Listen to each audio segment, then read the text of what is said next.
Hello everyone, once again welcome to our channel, The Glorified Family Outreach. This is Eloho speaking and Magdalene. So in our previous videos we talked about family goals and vision, and one critical issue is how to communicate our family goals and vision from top to bottom. And I would like to introduce communication. How do you communicate within the family? So first of all, I would like Mrs. to tell us what she understands by communication. So yes, in this segment we're talking about family communication. So I'll just share a brief understanding, my own understanding of family communication. So to me, family communication means the ways family shares their feelings, their thoughts, their needs and information with one another. And there are different types of communication. Then we have the speaking, body language, listening, and digital communication. So digital communication involves texting, calling each other in the family. Today there are a lot of communication breakdown within the family unit, and I like us to actually look at what are the various ways things that could lead to communication breakdown. And the first one I can identify is technology advancement. Today there's technology advancement in the area of the social media. We have social media platforms all over: Facebook, YouTube, Instagram, and a lot of it. And even our telephones. If you see what happened today, the family. I just give a story of we went to a restaurant for a dinner and we sat close to a family, and looking at them for the complete 1 hour there was no communication between the family members. The father is on YouTube, the mom is on Facebook, the 3 kids are on their social media platform and playing games.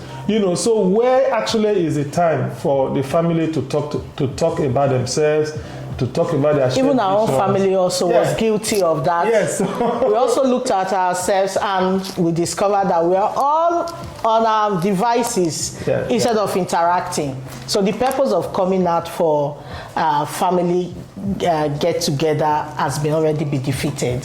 Yeah, so we probably you can talk about the second one. What do you identify as, Yeah, I think poor communication skill is another area. So people just feel that communication is just a normal thing, a usual thing, it's just a simple thing. Communication is not just talking. No, you need to have skills. There are skills that you use when communicating. And I think I want to identify some of these skills. One of the skills is not listening attentively.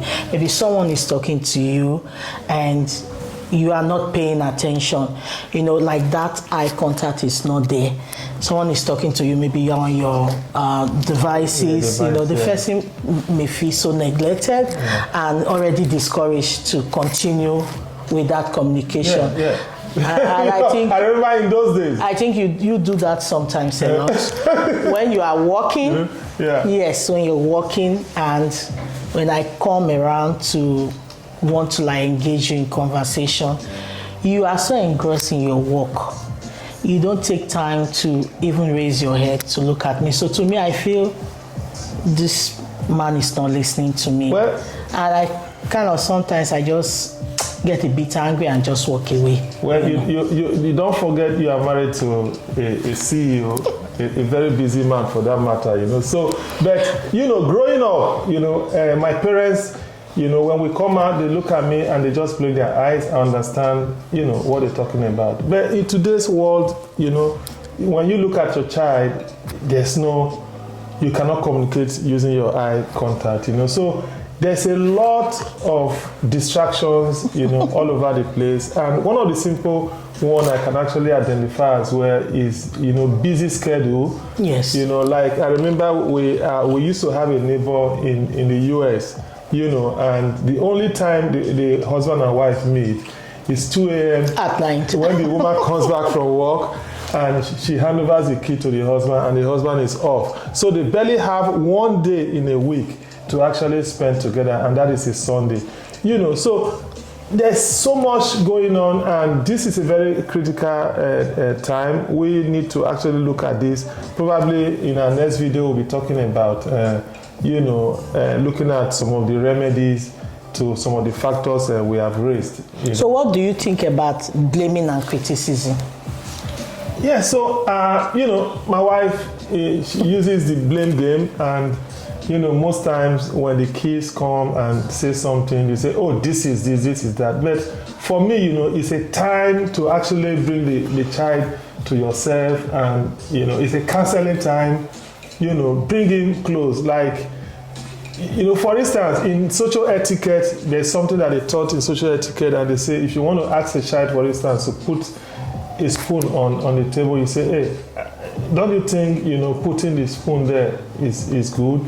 It's a way also to communicate. So do not blame, oh, why did you put the spoon there?